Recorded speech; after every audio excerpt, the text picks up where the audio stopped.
তোমার আপু নতুন ম্যারেজ করলেন, দাওয়াত দিলেন না, আপনাকে অনেক লাইক করে আপু। মিস বর্ষা, লাভ ইউ আপু, লাভ ইউ আপু, থ্যাংক ইউ সো মাচ। দাওয়াত দিলে তো পুরো বাংলাদেশকে দাওয়াত দিতে হবে আপু, আমরা তো কোনো প্রোগ্রাম করি নাই।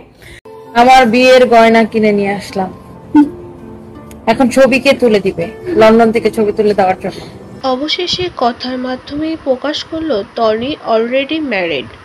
সেই প্রবাসী সিদ্দিকীর সঙ্গে তিনি গোপনে বিয়ে করে নিয়েছে, তবে অনুষ্ঠান করেনি।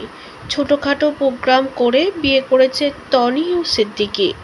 শাড়ির ব্যবসা তনির, সেখানেই নানান রকম লাইভে কমেন্ট আসে তনির কমেন্ট সেকশানে। তারই উত্তরের মাধ্যমে তনি বলেন, আমরা দাওয়াত কি করে দেবো, আমি তো সেভাবে অনুষ্ঠানই করিনি, ছোট একটা প্রোগ্রাম করেই বিয়ে করেছি।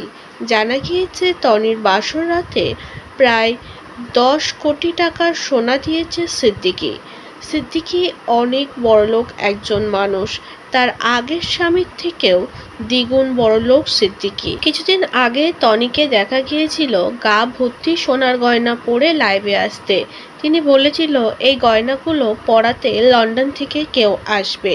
তখন দর্শক বুঝতে পারেনি অলরেডি টনি ম্যারিড কারোর সঙ্গে রয়েছে। কিছুদিন পরেই সিদ্দিকীর বার্থডেতে সবটাই পরিষ্কার হয়ে গেল ভক্তদের সামনে।